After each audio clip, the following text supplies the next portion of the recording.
Hey folks, this is Kalani. Patch 8.1.5 is going to bring a really interesting update to professions in Battle for Azeroth. This update was teased at BlizzCon, and we were promised some awesome, super cool, unique tools for each profession, which will take a while to get, but will be well worth the effort in the end. Even though they've been on the PTR for a while now, we haven't seen a great deal of information about how to get them or what they actually do. So, obviously, I just had to spend way too long picking up every single profession item so I can give them a whirl and help you decide whether or not it's going to be worth your time and effort to grab these tools of the trade when they're available on live servers when patch 8.1.5 launches for real. And just in case you hadn't heard the news yet, we do have a release date for 8.1.5 now. It should go live on March 12th, which is exactly when I thought we'd see the patch. Alright, so let's have a look at these new profession items. There's two main steps for obtaining your tool of the trade. The first is acquiring your recipe. You'll have to go through various multi-step quest chains, depending on which profession you want to work on, but they all start at your profession trainer, so they're really easy to pick up and start. These quests will take you through the process of creating your tool and give you a little bit of backstory on where the recipe or plans come from and what power this unique tool holds. Seeing as every profession is going to be different and honestly most of the quests are incredibly straightforward and easy, we'll skip over this step for the most part. Just follow your quest log, follow the markers on your map, and you should get through this stage without any issues. Some quests require materials from your profession, like a handful of gems for jewel crafting. Some will ask you to do a dungeon or two, but they're all relatively easy and can be completed on your own. I had quite a lot of fun going through most of these quests because the dev team is definitely trying to think outside of the box. All of them were interesting enough to keep my attention and make me curious about the end result, which is a good sign. So with your quest chains done and your recipes in hand, now we actually have to craft the tool of the trade. This is the second step. Now, this is going to be incredibly straightforward or a huge pain in the rear, depending on what tool you're going for. The difference between some of these recipes is actually ridiculous, and you'll see what I mean as we go through them. I'm going to explain where each special crafting item comes from and what your tool actually does, because it might not be immediately obvious when reading the descriptions. Because this might end up being a fairly lengthy section of the video, I'll provide some timestamps in the comment section below so you can hop around to each profession as you see fit. We may as well do this in alphabetical order, so alchemy is up first. Alchemists will be learning how to craft Silas's Sphere of Transmutation that allows you to interact with cauldrons across Zandala and Kul Tiras, and you can also transmute the orb into different things. To craft this item you need to collect a purposefully potent potion, which can be looted from the trash around the Three Witches boss in Waycrest Manor. So just hop into Waycrest Manor and clear the trash before that boss and you should get your item. As a quick note, any dungeon items can currently be collected on normal difficulty, but any item which doesn't come from a boss does seem to have a fairly low drop chance, so you might have to clear Waycrest several times before you see the potion. You'll also need to pick up the Sphere of Sangarum, which drops from Priestess Alunza in the Ataldazar dungeon. Again, you can do this on normal mode and the drop chance should be 100% because it's from a boss. The next item is an extremely precise vial, which comes from the alchemists in the Motherlode dungeon. These can be found after the second boss, after the minecart ride. Just pull all of the alchemists and hope you get a drop. If you don't, you'll have to reset and make your way back to this specific area of trash mobs and then cross your fingers again. And the last item you need is the Sly Rogue's Decanter, which is dropped by Jas Howlis in Tol Dagor. He's the second boss, and this once again should be a 100% drop rate because it's from a boss. Pick up 50 Anchorweed, craft yourself a mystical cauldron, and make sure to save up 10 Expulsum, and you're all set to craft this sphere. So as for its special effects, you can use the sphere to transmute it into one of 4 different items. You can get the Vial of Continuous Curing, which is a reusable healing potion, or the Decanter of Disguise, which gives you a costume for 10 minutes with a whole variety of disguises, the Stone of Transportation, which gives you a list of all major hubs in your current zone, and then allows you to teleport to any of them. That one seems pretty cool. And then the last one is the Potion of Prosperity, which increases the recipe proc chance for your BFA potions and flasks for 10 minutes. Each of these items lasts for an hour, and at the end of the hour you get your sphere back so you can try another transmute. All in all, I think this is one of the cooler tools of the trade, and it certainly gives you something to play around with every now and then. Its other effect is that it allows you to interact with cauldrons around Zandalar and Kul Tiras. These cauldrons give you some free flasks or potions and can be scattered around both islands. They're marked on your map as a little blue dot, which isn't always the easiest thing to see, but keep an eye on your minimap while flying over areas and you're sure to find one or two. This sphere is definitely worth crafting in patch 8.15 for the various effects you gain access to, and it's actually one of the easier ones to acquire because all of the items come from dungeons with half-decent drop rates. They did a good job with this one. Moving on, let's have a look at blacksmithing. Blacksmiths will be creating the Khazgorian Smithing Hammer, which gives your blacksmithing items a chance to be indestructible and also allows you to repair a piece of gear once per hour. To craft this super hammer, you're going to need 30 Titan's Blood, which are a huge pain in the rear to collect. Let me tell you, this one took about 3 hours of efficient, continuous grinding. This blood comes from large Azerite elementals, seemingly only the elite varieties. We tried going to World Quest areas with large Azerite elementals and that sort of worked, but the respawn rate was atrocious. We found 2 elementals down in Silithus which respawned very quickly, so we farmed those for most of the blood. The drop rate is very low, so this is going to take you a little while, and I dread to think what it will be like on live servers where you'll all be competing for the same 2 or 3 monsters per zone, but maybe that will also help up the respawn time. You will also need the Precision Blessing tools. These come from the Tide Sage Council boss in the Shrine of the Storm dungeon. Seeing as it's a boss drop, this should be 100%. And then you also need Azerok's Fist, which comes from Azerok, the second boss in the Motherlode dungeon. Then you also need 25 Stormsilver ore, 15 Platinum ore, and 10 Expulsum to craft a Khazgorian hammer. This one is much more straightforward and a bit less exciting than what I had hoped for. The indestructible part is self-explanatory. When you craft items with blacksmithing, there's a chance to give them that special affix or trait.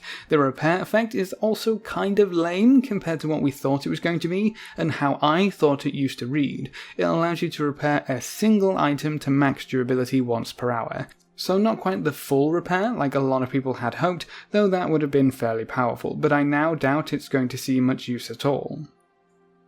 Up next we have Enchanting. You guys and gals will be creating Iwan's Enchanting Rod. This questline was actually one of my favourites, so I hope you all end up enjoying it, but the rod itself gives you more materials when you disenchant stuff, and you can also spend a Veiled Crystal to power up inert golems. To craft the rod you're going to need a Grasping Wicker Arm, which drops from the Wicker Golem trash that can be found in Waycrest Manor. It's a single item, but the drop rate does seem to be fairly low, so just keep resetting Waycrest Manor if you don't get one in your first clear. The Runestone of Thros comes from Gorak Tul, the last boss in Waycrest Manor, so make sure you clear all the way to the end at least once to pick up this item, and the last thing you need is Lingering Drust Essence, which also comes from Waycrest Manor. This one seemed to come from any Waycrest Manor trash, so just keep clearing and keep your fingers crossed because you need 50 of them, and once again the drop rate seemed kind of low, but not as low as some of the other items you need for some other tools. I think we ended up needing to reset Waycrest Manor 6 or 7 times before we had everything we needed. This might be one of the easiest or laziest grinds because everything comes from the same dungeon, so that's really nice. You're also going to need 25 Umbra Shards, 15 Veiled Crystals, and 10 Expulsum to complete your Enchanting Rod. The extra materials from disenchanting is going to make this tool worthwhile no matter how you look at it, but it might also start to devalue enchants later on down the line because these tools aren't really all that hard to get. The other special effect is a little more ambiguous, but you can find inert golems scattered across Zandalar and Kul Tiras, and you can reactivate them by using your rod and a Veiled Crystal. It does consume the crystal, so that is going to be quite a hefty cost to reactivate these. This gives you a little guardian pet thing which follows you around and helps you kill stuff. From how these guardians are right now on PTR, this looks like it probably won't ever be worth it. All guardians that are summoned from any tool are open world only, so you can't take them into dungeons or raids or islands or anything like that. The golems that I've had on the PTR hit like wet noodles, so they don't really help all that much and are definitely not worth the Veiled Crystal cost, but the extra materials will still make this tool worth crafting in my opinion. Onwards and upwards, next up is engineering. You'll be trying to craft the Uber Spanner, which allows you to craft Uber constructs and deploy them. You're going to need a coin return flipper, which comes from the first boss of the Motherlode dungeon. Boss drops should be 100% drop chance, but that might change by the time this goes live. You also need a static induction matrix that comes from the third boss in the Temple of Sethralis, which is a bit annoying as you have to go quite a ways into the dungeon to get it, as well as 2 miniaturized power cores. These come from Sabertron models, rare mechanical saber tiger things. One can be found in the abandoned junk heap in Tiragard Sound, and another can be found in northwestern Stormsong on the island. Just kill those 2 rares and you should get your cores. I did try to kill the same rare multiple times to get 2 cores from 1 rare, but it looks like they only ever drop 1 each, or I was just really unlucky. Then you also need to pick up 50 insulated wiring, 15 storm silver ore, 10 platinum ore, and 1 expulsum. The spanner lets you craft some new constructs, which are separate crafts or recipes. They are fairly inexpensive and give you a buff which lasts a few hours. While that buff is active, using your spanner will summon the construct that you have the buff for. If you don't have a buff and you use your spanner, it will summon a random one. So the options you have is a bunch of bomb bots. These currently just miss whatever they go after, but I assume they're supposed to deal a lot of damage because they self-destruct. You can summon an Uber Sentry, which is a dog-like mechanical guardian which helps you kill things in the open world. It doesn't do a lot of damage and it only lasts for about 25 seconds, so that's kind of lame. And the last one is an improved target dummy, which taunts everything around you, but again, it only lasts for 25 to 30 seconds. The spanner has a 15-minute cooldown, so you can use it fairly often, but its effects aren't all that amazing, especially when you consider that it doesn't even have a passive effect like any other tool. It's a fun little gadget to use every now and again, but the power difference between this and some of the others is quite large. But then again, those bombs might be insanely overpowered if they can actually hit something, so final tuning may change how I feel about this one. Moving on, let's have a look at Inscription. This tool of the trade is the Sanguine Feather Quill of Lanathel. It allows you to create blood contracts, and you can use it to siphon the blood of dead creatures around you, restoring your own health. To craft this tool you need a Gilded Plume. This comes from the first boss of King's Rest, very quick and easy, so no worries there. You also need an Ancient Blood Pigment. This actually comes from any Zandalar or Kulturas world boss, which is again fairly easy, especially on live servers. Having to kill a world boss with 2 people wasn't all that fun on the PTR, but you'll also need 50 Coagulated Miasma. This comes from the trash in Underrot. Now I don't know if we were just incredibly unlucky, but we didn't get any of this stuff past the first boss in the dungeon, so it might only come from the blood trolls. The fastest way we found to collect it was to kill all of the trash before the first boss, then reset the dungeon. We averaged about 7 miasma per reset, so it's going to take you a while to collect all of this up. Then you need 50 crimson ink, 15 viridescent ink, and 10 expulsum. The on-use effect to drain the blood from dead stuff is pretty cool. It seems to heal for a lot, doesn't have a cooldown, and you can drain a lot of mobs at once, so that should be at least semi-useful for the most part. The blood contracts were very exciting when we first found out about them because we had no idea what they could be, but in all honesty they're a little disappointing. You learn 4 blood contracts through the questline to learn the tool's recipe, and the quill allows you to actually use those contracts. Each contract summons a different guardian, which does different things. That's kind of it. 4 different open world guardians. Not the most exciting thing in the world. Contract Blood Guard summons an Akunda looking guardian which uses an AoE stun that does a bit of damage. Oblivion summons a Bloodbat spider thing that just seems worthless overall. Sacrifice summons a stag which tramples in a straight line. This stuns enemies and does a bit of damage, but seems lackluster as well, but the Bloodshed contract summons a hyena. Now this chap actually does damage. It pounces to a target and applies a bleed to everything in a small AoE, and that bleed ticks for over 20k a second. Definitely useful for clearing a large number of world quest mobs, so that one contract might be worth holding on to. The good thing about these contracts is that they last for 4 hours at a time, and you can only have one active at a time. But if your guardian dies, it just respawns in a few seconds as long as your contract is still active. So they last for a long time, are fairly cheap to create, and at least one of them is useful right now. Not quite as exciting as it could have been, being called a blood contract and all. We had no idea what that was going to be. It probably didn't guess it was going to be guardians though, but hey, at least it's slightly better than the enchanting golems. Jewel crafting is up next, and they get to create the Jewel Hammer's Focus. This tool needs a diamond-studded spyglass, which comes from the last boss of Freehold. If you're just after this item and you have a decently geared character, you can skip practically every trash pack in the dungeon and all of the bosses and just kill Sweet, but that's up to you. You also need an unrefined Azurite Geode, that comes from the second boss of the Motherlode dungeon, just like blacksmithing, and then the last item is fine Azurite Powder. You need 50 of these, and they come from Ashvane Company NPCs who handle Azurite. Our first thought was the Ashvane Foundry in Tiragard Sound, and the NPCs over here certainly drop the stuff, or at least they drop it sometimes. This item was a pretty stupid grind for what it is, at least compared to some other items required for the Tools of the Trade. The drop rate is abysmal. It took us over 7 hours of grinding to collect all 50, and it's actually the reason why this video is 2 days later than what I was aiming for. We had to break this grind up across several days because it was just taking way too long, so a big thank you to Nadara for sticking that one out. Hopefully the drop rate will be increased slightly on live, otherwise the sheer number of people farming this will make the whole thing take forever. To go along with that stuff, you also need 10 Kraken's Eye, so be sure to save a few of those for patch 8.15, and to finish off you need 10 Expulsum, and then you can craft your very own Jewel Hammer's Focus. This one is pretty cool though. You can use it to interact with shrines in Zandalar and Kul Tiras, which provide you with a geode of gems, which is exactly what it sounds like. You open the geode and receive a variety of uncommon and rare gems, so it's basically just free gems for every jewel crafter who has this item.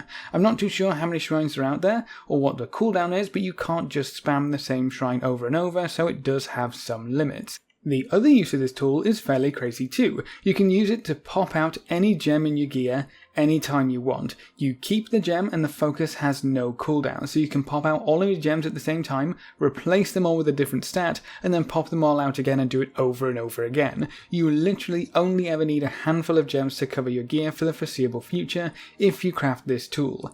That's pretty cool.